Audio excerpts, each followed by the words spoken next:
Nanti coba dipraktekin, jantung Anda akan sehat.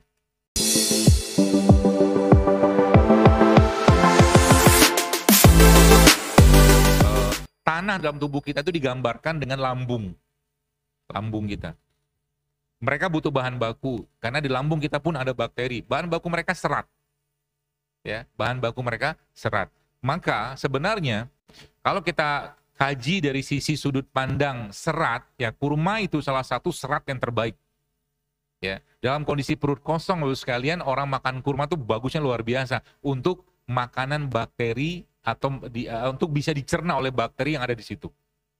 Itunya topiknya. Sehingga Ramadan, kalau bahasa tanah ini Anda mau aplikasikan, maka perbanyaklah sebanyak mungkin Anda mengkonsumsi semua jenis makanan-makanan yang bersumber dari tanah, kalau bisa tanpa diolah, ya, tanpa banyak pengolahan, atau ya minimal lah pengolahannya. Contoh mungkin sayur, kalau yang gampang. Ya, sayur itu paling, kalau sayurnya bagus ya, maksudnya bebas pestisida segala macam ya. Bagaimana cara makan sayur ini bisa tetap enak? Gampang. Ibu udah paham tuh. Pakein misalkan sayur Anda potong-potong berbagai jenis sayur, 5 jenis, 7 jenis semacam sayur, tambahkan sedikit buah mungkin dan beberapa jenis biji-bijian misalkan, ya. Lalu Anda kasih jeruk nipis, kasih garam, ya, kasih lada hitam sedikit, ya, kasih madu sedikit, sudah enak tuh sayur.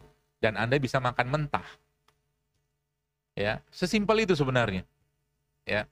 Atau mungkin juga serat. Dari mana sumber serat? Kalau Ramadan misalkan, kita bicara Ramadan, misalkan ntar lagi datang Ramadan, kan kita biasanya minum es campur. Ya, es campur atau mungkin makanan-makanan itu kadang-kadang ya es campur sih oke lah, tapi kadang-kadang susunya itu loh atau kental manisnya itu kan gula lagi gitu loh. Jadi kalau Anda bayangkan orang maaf misalkan makan nasi goreng gitu ya. Dia makan nasi goreng 1 piring, bakwannya 2, ada kerupuk, ada es teh manis. Isinya kan gula semua. Nasinya kayak begitu, udah plus minyak lagi. Bakwannya tepung terigu lagi. Kerupuknya ya plus juga dengan teh manis, gula lagi. Wajar habis makan ngantuk. Kenapa? Petugas capek. Bisa kerja dia, kebanyakan gula masuk, banjir gula. Ya, makanya kita memang makanan-makanan atau makan buah-buahan yang tinggi gula tuh nggak boleh terlalu banyak. Duren contoh, kan duren tuh kan tinggi banget gulanya. Duren tuh bagus nggak? Bagus, asal jangan banyak.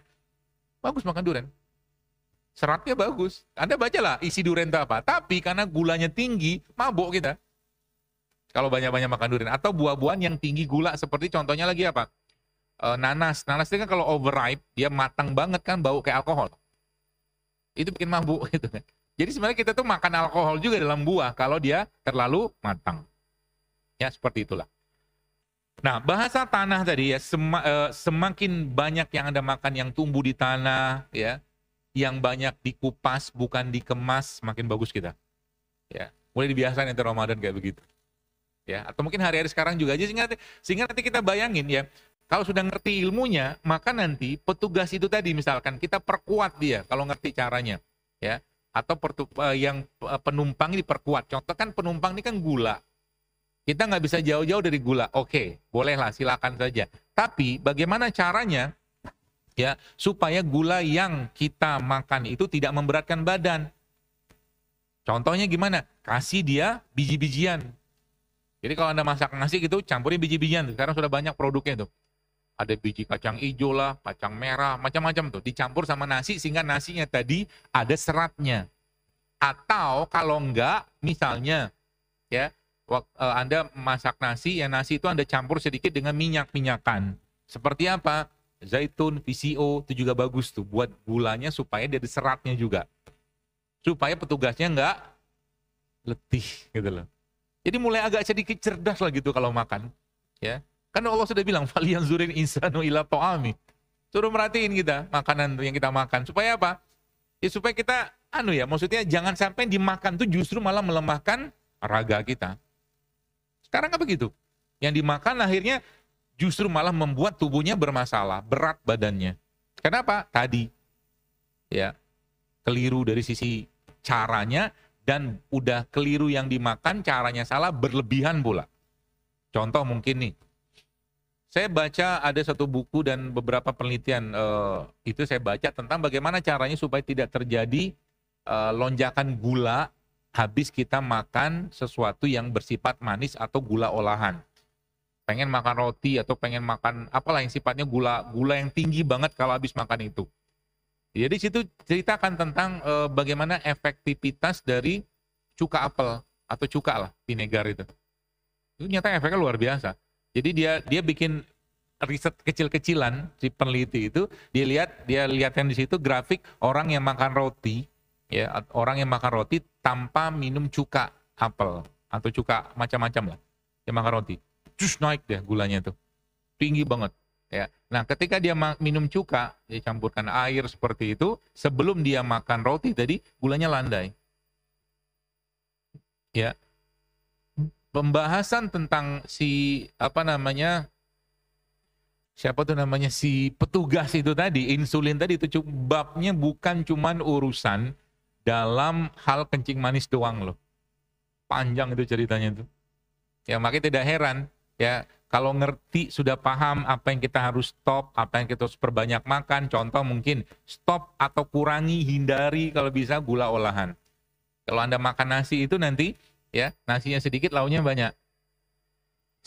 Kapan kita butuh? Kalau butuh makan ya makan aja, ya terutama karbonya. Kalau nggak perlu nggak usah terlalu banyak makan, karena letih dia, ya petugasnya tadi. Nah termasuk itu yang poin yang pertama adalah cuka tadi. Nanti coba dipraktekin, ya sebelum Anda khilaf itu, khilaf makan olahan gula olahan tadi kan, khilaf makan gorengan, khilaf makan roti terlalu banyak. Roti boleh silakan saja, cuman kalau banyak kan gula lagi, ya. Udah tepung terigunya gula, tambah lagi dengan gula beneran dalam roti tadi. Ya, seperti itu. Yang kedua apa? Dengan cara sayuran. Sebelum makan itu sayur dulu masuk.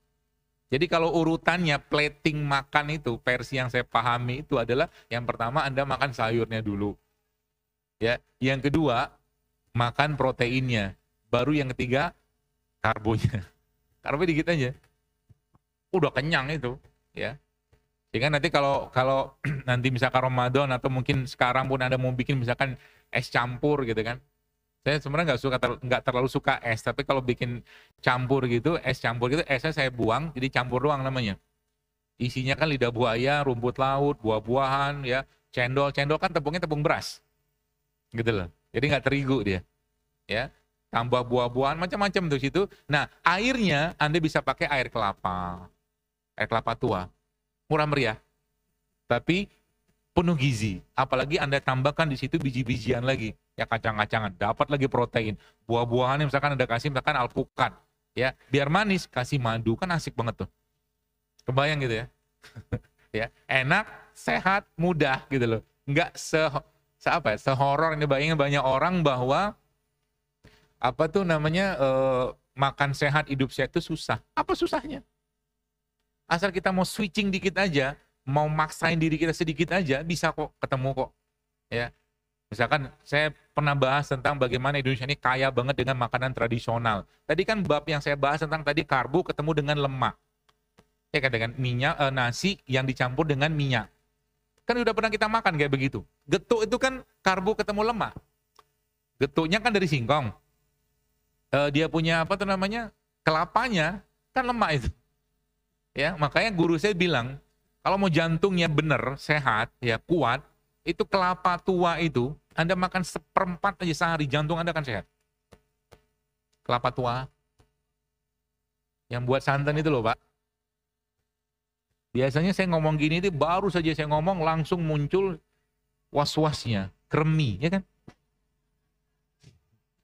Makan kelapa jadi kremian, ya nggak tahu saya dapat dari mana itu ceritanya. Tapi 1/4, coba lihat datanya tentang kelapa itu, Masya Allah ya.